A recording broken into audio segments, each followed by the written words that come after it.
Hi, everybody. Welcome back to another Grow Support Conversation. My name is Neil, and today I'm joined by Thibaut Martin to talk about support skill sets, what it means in the current state of things, and how you can actually develop a support specialist skill set.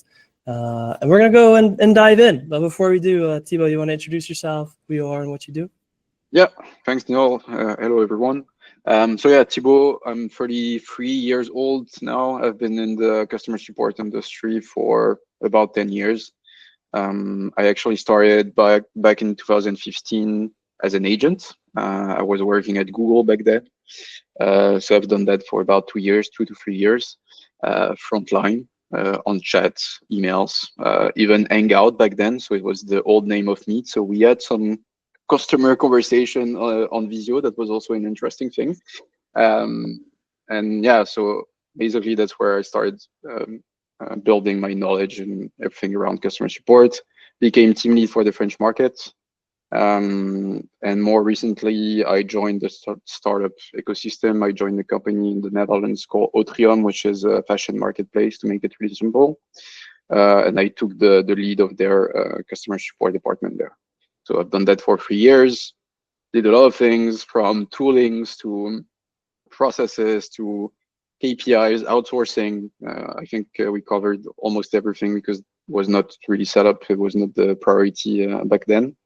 And 2022 came with a lot of impact on a lot of startups. My company was actually impacted big, I would say. We actually laid off more than 60% of the customer support team, and I followed my team back then.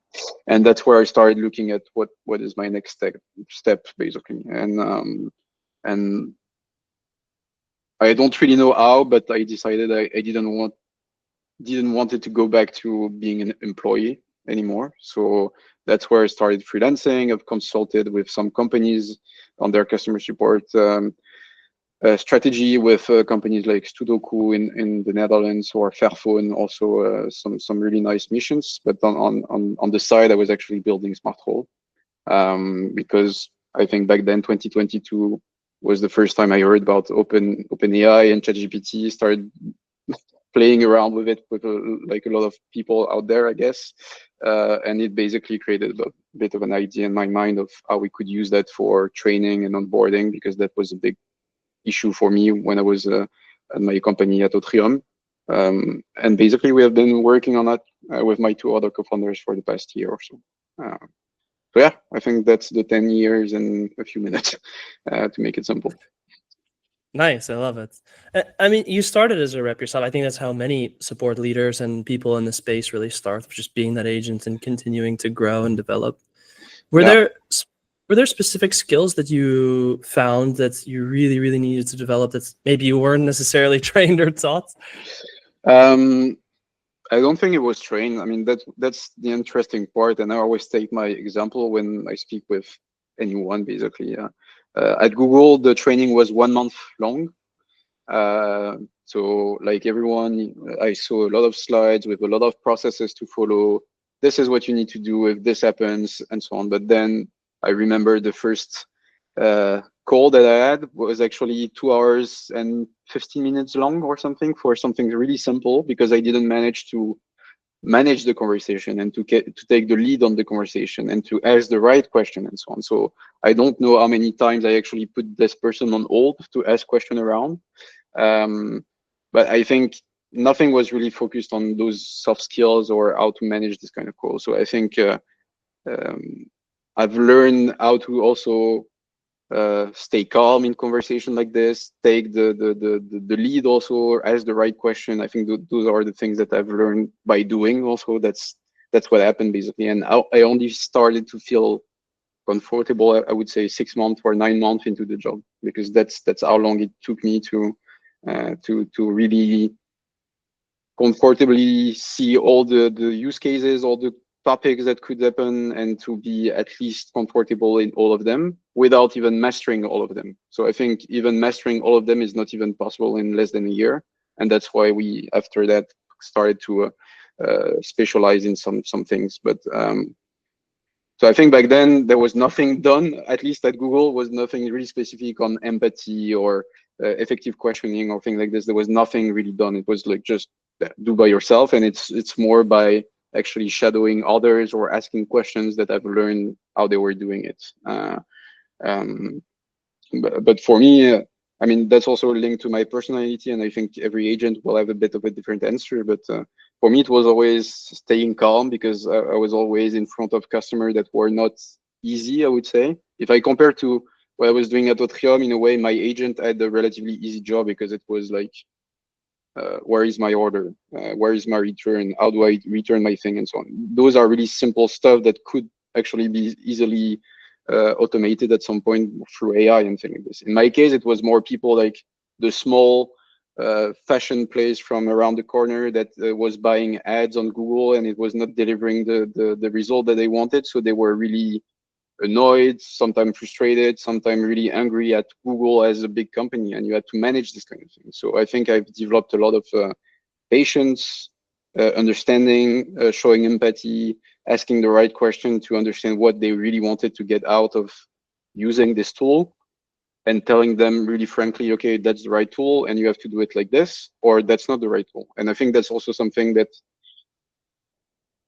in a way, it's not what your companies are going to say, but I've learned to say to some of my customer, I think you are not at the right place, basically.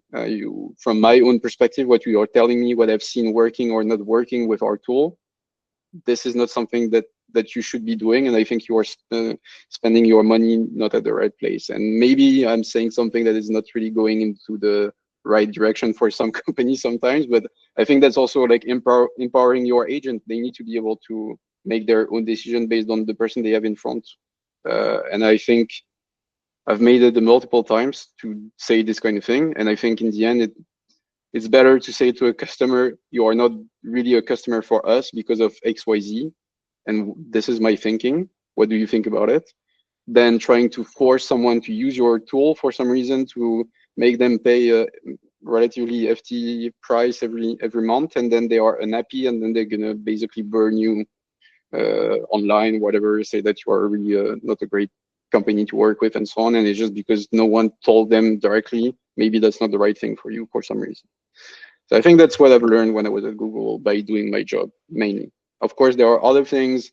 Staying updated on product was always kind of a challenge because it was always moving. So how do you stay up to date on the new features, test them yourself? Because it also happened to me that some people were basically agencies, so they were actually more advanced than me on some feature because they were so interested to sell it to their clients that they wanted to always be on top of the latest thing. And sometimes we didn't even add the training ourselves inside the customer support team. So I mean, that's also kind of a place where I've learned to say, okay, I don't know. This is something I was not trained, so let me get back to you. I'll get the right information. Maybe I'll discuss with the product manager. I'll do whatever I can to find the information. But today you are actually more advanced than me, and that's fine. But I think that's also something I wouldn't have been able to say in my first few months, because you just feel like I need to be able to answer all the questions. That's my job, basically. But no, actually. And I think the more you become senior, the more you are comfortable to take those kind of decisions and to say those kind of things without thinking it's going to have a bad impact, basically. But I think that's also a responsibility of the managers and the trainers to give this kind of experience and to empowerment, basically. Yeah, I love a couple of things that you mentioned. I mean, one, if it's not a fit, it's not a fit. Like the kindest thing you could do a customer, if it's really, really not a fit and a friction point, is to reduce that friction and get them in a good spot. Ultimately, you're still providing value for them by putting the right things in front of their face. A couple of things that you mentioned, one, the ramp up period, you always have a lot of that theoretical onboarding. Hey, in this situation, do this. In that situation, do this. But it can sometimes be really difficult to translate that theoretical, hey, here's a scenario, into that very practical, like, okay, and I'm in it, I'm doing it, like I'm getting hands-on and chaining it. And that's where the comfortability comes in, when you get to that rhythm and you're doing it a lot and you're putting it into practice and you're developing. And then what you mentioned is there's a split of two things. One, like you're on it and you're doing it, but then there's not necessarily this continuous development afterwards.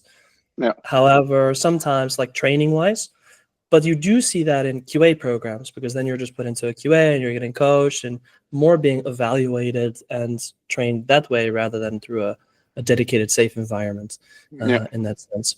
But Yeah. then I'm curious because you also said that the ramp up time can be quite long until you actually get really comfortable with it and really being able to build it. And there are some soft skills.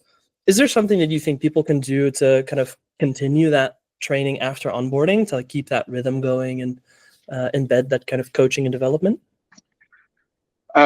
So that's what we are trying to do basically with Smart Hole. But I think if you look at the old way of doing things, it's just that usually you see that the onboarding is really intense, and then it goes down in terms of training. So I've seen teams trying to empower also different people in the team, like come together during the weekly meetings or monthly meetings to say, okay, what is it that you want us to focus on? And that's what I've done also in some of my teams before. Like, what are the things that you feel like you don't know enough or that you want to develop in terms of skills? So I can go and find either someone internally inside the team, maybe it's someone coming from, I don't know, a finance team or a logistic team or whatever, because they are the experts. So I'll get them to come and to make a training for you guys so you're on top of this particular topic.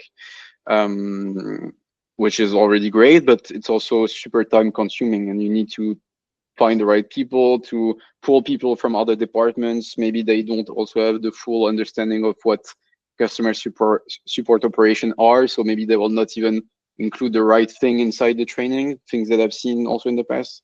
I've seen some great training, but not at all fitted to what my operational people would need to know basically. Um, and I think the best training that I've seen were always coming from actual senior agents that basically went to other teams, gathered the information, made their own thing out of it, and delivered it to agents. And for example, if I go back to my example at Google, after 9 months, everyone in the team that was a senior had the choice to actually specialize himself in one specific thing. For example, for me, it was finance and especially invoicing, which was something a bit complex that was not available to all the advertisers. You had to apply for it, you had to meet certain requirements, and then you had to go to the Google finance team to get this approved, almost like a bank in a way. And because I was there, the POC on this, the point of contact on this, I was responsible to make sure that the level of skills and knowledge on this particular thing was enough for everyone in the team. So I was responsible to evaluate this, to create the trainings, to create the resources, even fill in the help center to make sure that, I mean, the internal knowledge center to make sure that everyone had access to the right thing. I would be the one updating canned response, like the macros or things like this, to make sure that it was aligned and that they had basically the right information. So I think those are examples. But for me, I think that's where AI is going to bridge a bit the gap also. It's like the more you advance, the more we learn about the performance of an agent, either through quality, and now it's also automated through AI, or through some coaching that has been done by a trainer or by even the manager that is making one-on-ones, hopefully with his people in the team. And I think what we're missing is this part of saying, okay, I know that you as an agent, those are your skills. I don't know, maybe there are 10 skills that you need to master because of what you are doing. And I know that you're really good at empathy and communication, but maybe when it comes to this particular knowledge on the product, maybe you are not there. So, and I've seen it because of the quality reviews and because of the way you have been handling some of the tickets in the past 30 days. And I think that's where you can actually use AI to identify that, and not only identify it, but come up with, and that's what we do at Smart Hole, simulations that are basically putting you in front of a customer that is a bot, but like a customer that's going to ask you and challenge you on this particular knowledge that you are missing. So you can train basically by doing, and not just by reading another slide or going on a spreadsheet or going and whatever that we have all been doing in the past, and just get you in front of someone that's gonna challenge you, and then get coaching or get coached right away, because we know what you should have said or how you should have said it, and we give you kind of right away like a real-time evaluation of what you did. And the idea is not to police you in any way and to say you are bad or whatever, but it's just to give you right away feedback also, because I think one issue that I see usually with quality, and it was the same with me, it's always, back then it was not automated, was us agents doing quality of the junior people. It was always the same when you were doing those conversations. It was, okay, this ticket, you said that, and then you as an agent, it was already taking you a bit of time to remember even the ticket and why you said that, and just go back to the reality of what it was, because maybe it was 10 days ago or something, or even more. And I think that's also having this gap in terms of days or even weeks between doing something and getting feedback is also a huge issue for me. And that's where I hope like quality is going to be even improved with AI. But I think that's also where you need to go even one step further by using that as a way to identify what are the training opportunities that you have within your team. Yeah, and also the what you mentioned about that instant feedback when you have that quality check-in and you're like, okay, well, these are the things that you did in that conversation. Not only is there a gap between the initial conversation you had, the quality review, but there's also another gap between, okay, I had the quality review, now I need to go practice it. What Yeah, happens if I never get a conversation like that again? yeah, Or what happens when I don't get that for a while and can't yeah. actually practice that skill? So having the ability in a safe environment to have that focused, really practical exercise of like, okay, I want to focus on this thing, I want to practice it. It's a great opportunity for people to actually get that hands-on skill without necessarily having it. Yeah, that's a good point. Yeah. Yeah, and yeah, I think as I was saying, at Google I've done everything. I think because I've been trainer, I've been quality reviewer. Uh, I've actually done the workforce management also, so I've done the schedule of the teams and everything. And all of this was so time consuming. So I would have loved to go back to those teams today and use those tools that we have to see how it could impact my work by then. Yeah. But I think it's still kind of something where there's so much to do, basically, and I think it's exciting. Yeah, of course, that there is a lot of impact, but I think just for the better, basically. Yeah, indeed, indeed. And you mentioned that you've done all of these roles where you're really evaluating other reps. You're also training them. You're also helping them. If you think about it like a support rep today, and they are trying to develop themselves, they're trying to become more senior. Maybe they're trying to develop that specialist skill. What Hmm. are those key skills that you see or have identified? Like, hey, this makes a really good rep. Is there like a set of skills that you kind of focus on? Yeah, well, I mean, one that I won't go too much in because we always hear about it is empathy. I think it's still kind of a big differentiator, and I think if we are going in a world where most of the customer support is going to be handled by AI first, I think having a team that is able to show empathy and to listen to customers is going to be a huge differentiator. But I think this is something that is always put in front. I think for me, the one that I see the most important in the future is because like agent, they will have to handle more and more complex issues because the simple one will basically go away. I mean, they will be handled by AI.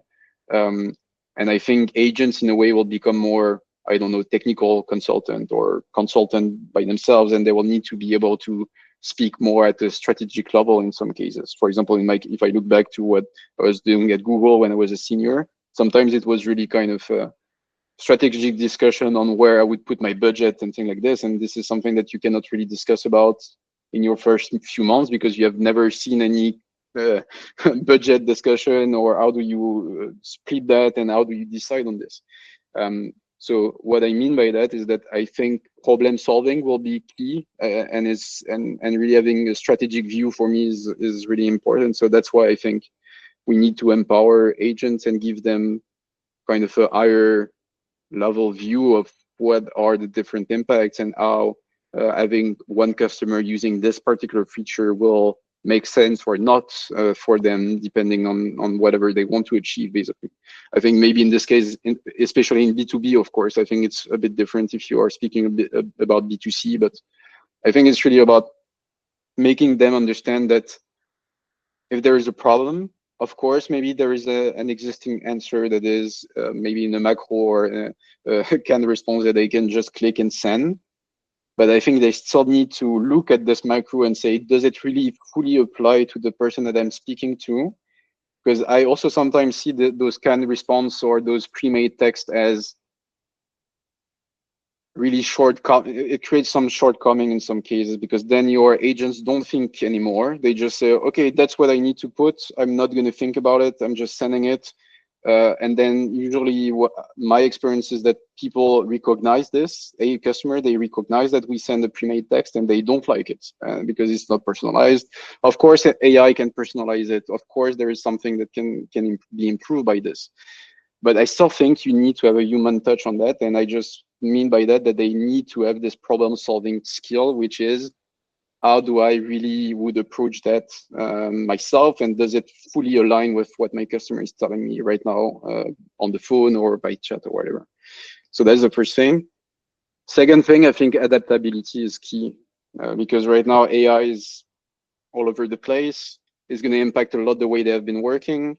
And not even just AI, but any kind of tool is coming. You will have more and more tools coming left and right to basically change a bit the way you have been working.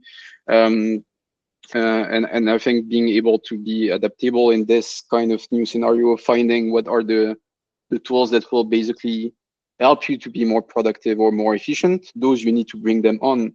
And I think going back also to empowering agent, I think it's also good to listen to your agent when they are telling you this tool that you are trying to make us adopt basically is not bringing any value for XYZ. And I think that's also the voice that you need to listen if you are a leader in customer support, to understand your agents are the front line. They know, I know sometimes like it can feel like agents are resisting change, and I think that's everyone is actually resisting change. No one is really does like big changes like this. And I think when you look at the surveys recently, indeed agents tend to be more concerned about AI and how it's going to impact it. But I think in the end, when they tell you something is not working for XYZ, it's also something that we need to listen to and see, is there a way to adapt it, or is there just no way this thing is going to bring anything from a quality or customer satisfaction in the end? But I think it revolves around adaptability and how they take this on and how they give you feedback and how they try to improve also the way they work. It's not always easy. I don't think every agent, unfortunately, has this way of working, but I think it's also up to the management to basically push this way of thinking and this way of working into the teams and make them understand that I'm not here as the manager saying this is how you can do everything. I'm actually relying on your feedback to tell me, is this process working, or is it, I'm not going to say the word, not working at all, and we have to rethink it, and how would you do it, basically. And I think that's something that Google was really good at when I was an agent, because all the team leads, like me, for example, at some point, we were agents before. So when someone was telling you this, we changed, it doesn't work, okay, let's find another solution. I would go to other markets, I don't know, a UK market, to see how they were doing that, because we also had a lot of flexibility between countries and those kind of things. So I think you have to listen. We say you have to listen to your customers, but I think you have to listen to your agents also, because they can adapt. But if there is really something not working, most likely you have an issue and you have to listen to them. Yeah, I mean, change management is extremely important in these kinds of scenarios as well. And if something's really not working, you need to have a clear view on that, right? Yeah. I think to summarize a couple of things, not only the skills that you just mentioned, but also the ones that you mentioned from your own experience before. One, customer communication aspect of really having that empathetic approach, being clear in the way that you present things, and actually can be that business partnering, actually speaking that strategic language at some point. But also what you mentioned before, if it's not a right fit or customers are having that difficult situation, that customer management is really important as well, how you kind of manage expectations in the scenario throughout. You mentioned really being able to not only have just a problem-solving mindset, which is a general way to put it, but really being able to identify the actual proper, what is the actual issue, so you can address it in the right way, be able to create the solutions that go into resolving it, and also just what you mentioned as well, when you become that specialist, you know where to get those resources, actually being able to pull from that different information and keep up with all the changes that are happening in terms of like the adaptability and going through. Yeah. I think you also touched on a really big piece. I mean, technology is changing so quickly. Yeah. Like there's releases and different things coming out every single day.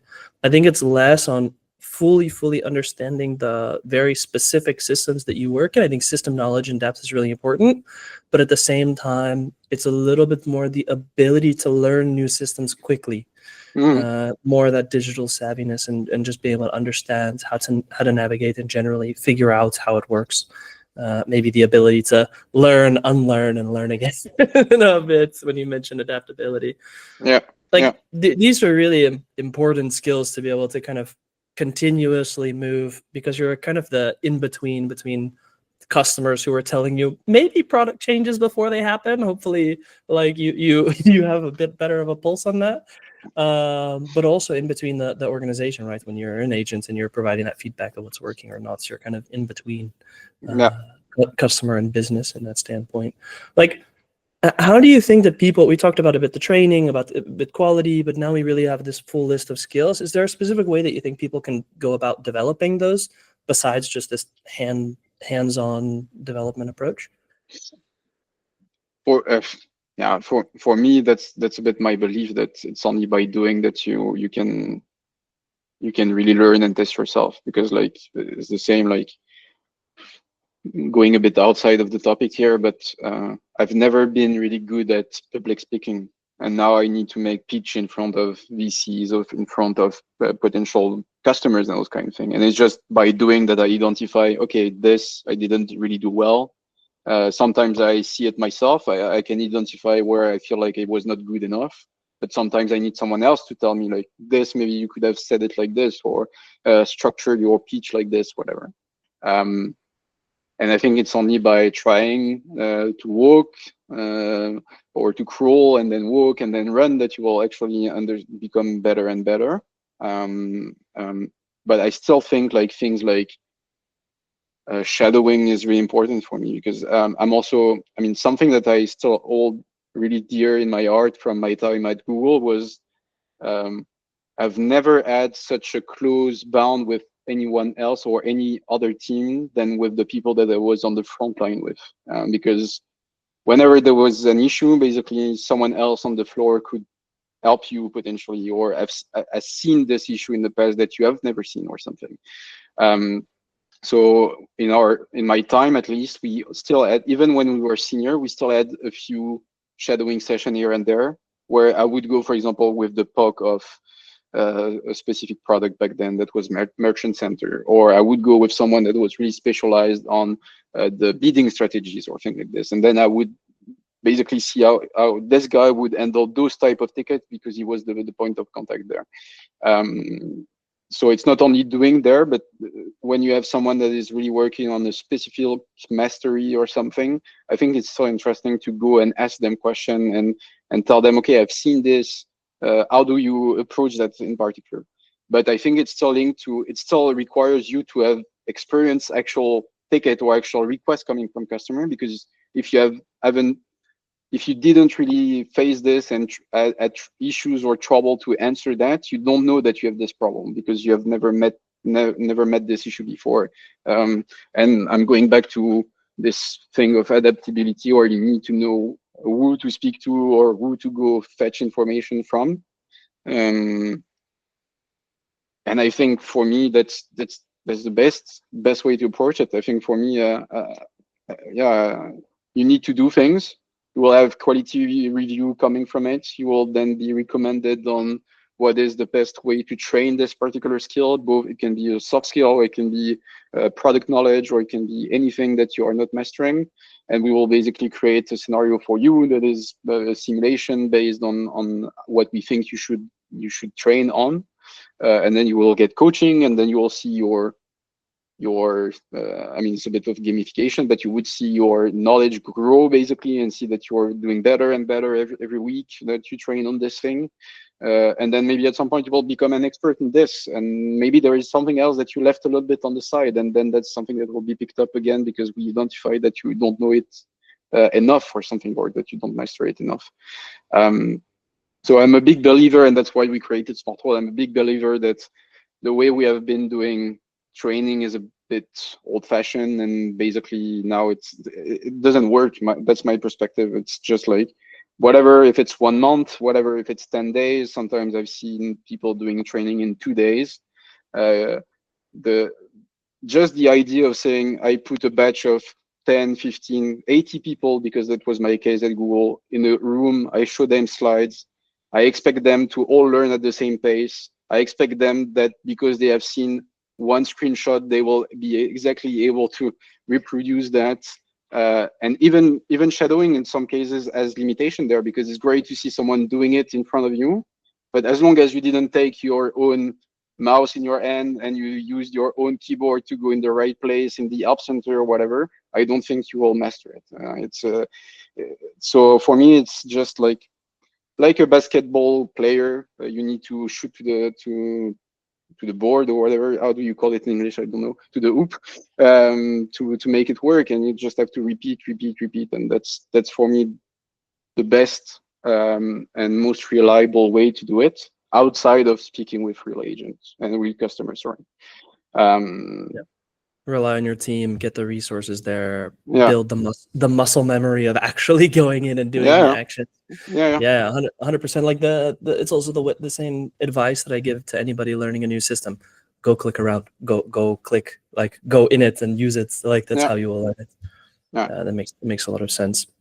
I really appreciate you sharing your experience and talking through some of these skills, and also about the impact that AI and the usage that we have for it as well.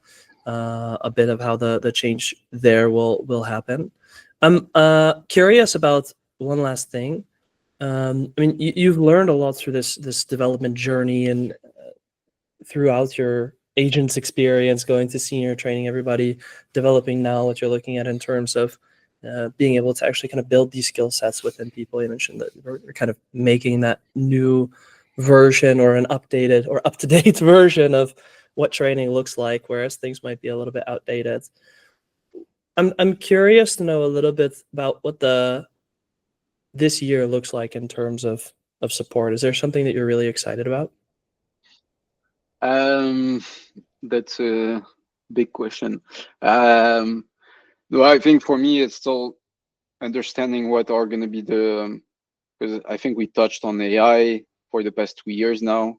I think for me it's still understanding what are the actual limitation of what those models will be able to really take over in a fully like bulletproof kind of way, because I think we are still far from it in a lot of cases, and I think there are industries that will be less will have less appetite to actually go after it. If I just look at, I don't know, medical, health, insurance, maybe banking, all this kind of thing, I think there are still too much question mark for some of those companies to go like fully on board.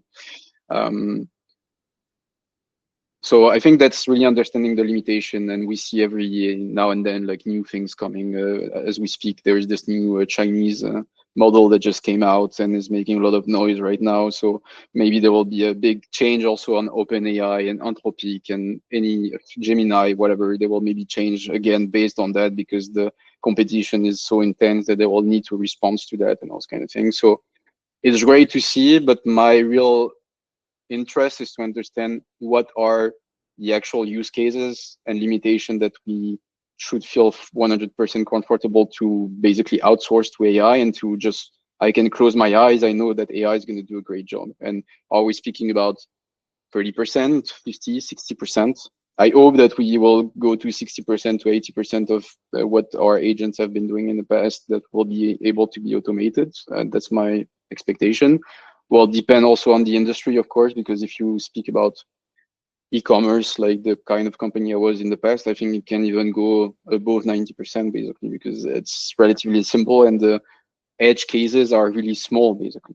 But when you speak about, I don't know, people that are in B2B companies with really advanced solutions that are potentially even fully customized to each single customer that they have on the portfolio, then I think it makes it harder, as long as the data is not structured the right way, because that's also the issue with AI. I mean, you can have the best bots if the way, and I think it's something that companies have been struggling with for decades now, like the way data is accessible, structured and so on, if it's not well done, whatever you do, it's not gonna make miracle. At least I don't think so right now. Maybe there'll be solution coming through AI to actually make that possible, to have a big mess of data and just make sense of it. I don't know. We'll see.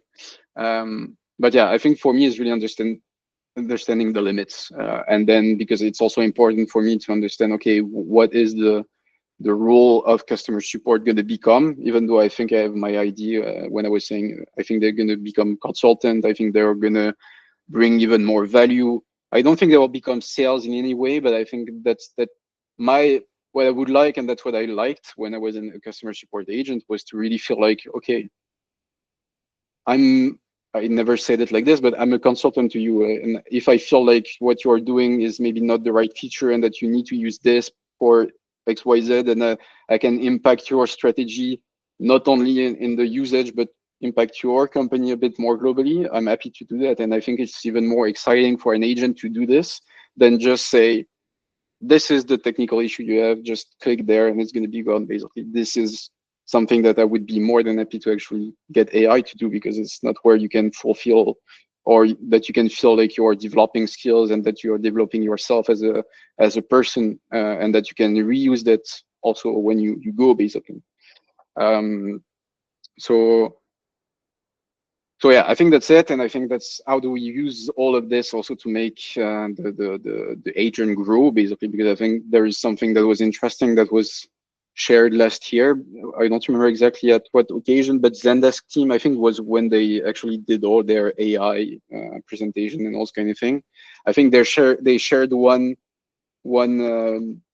statistic or figure that was interesting to me, which is that it takes a year and a half for an agent on average to actually reach peak productivity. But on average, I think an agent is staying 9 to 10 months in a team, in a customer support team. So it means that on average, we never have a fully productive team, and that we're basically throwing money away. So of course AI can help that, but I think for me it means that we are missing a big opportunity to actually leverage the people that were on the front line. And that's a bit my battle also, is to say, okay, I've been an agent. I think I've known the product the best, like no one else could have known the product as good as I knew it. And I think then I could have brought that knowledge into a product management team or whatever, hire someone somewhere else where we could have used that from a strategic perspective also. And I think it doesn't happen often enough that we actually think about those agents as a great asset for the company outside of customer support, and that they could actually be the next product manager or the next, I don't know, a finance manager or whatever. And I think training is not just about like giving them the right knowledge to solve the issue they have right now, but I think it's also a bet on how do you make them grow. And if you identify that one of those guys is actually, and when I say guys, it can be girls, of course. Sometimes I'm saying always guys, but if this person is actually great for the company, get them to the next stage and keep them inside, because I think it's it's opportunities that we are losing just because they are customer support agents and we limit them to that, basically. So I think for me, it's also, as I was saying, not only the limitation of AI, but also understanding how can we build the next step in how customer support consultant agent are going to work and how it's going to look like, and how do we redefine training, of course, but how do we redefine a growth path for them also, so we can use their knowledge even better. Yeah, I mean, absolutely. Like a lot of the skills that we talk about are really key support skills, and doing really, really well as an agent are also extremely transferable to other things as you develop that product knowledge and that depth, and what you mentioned as well. So in that sense, it's really about 9 to 10 months versus a year and a half to being peak performance. How do you close that gap? How do you actually push the limits of what we can do there and help to develop others? Again, I really appreciate you sharing your experience and also your thoughts on the topic of where we're kind of headed with this direction. If people want to continue that conversation and learn more, is there a particular place they can reach out to you? LinkedIn, I think, is the best place. That's where I'm the most active, actually. LinkedIn, and otherwise, you can also find me on the support-driven Slack community. I think those are the two places.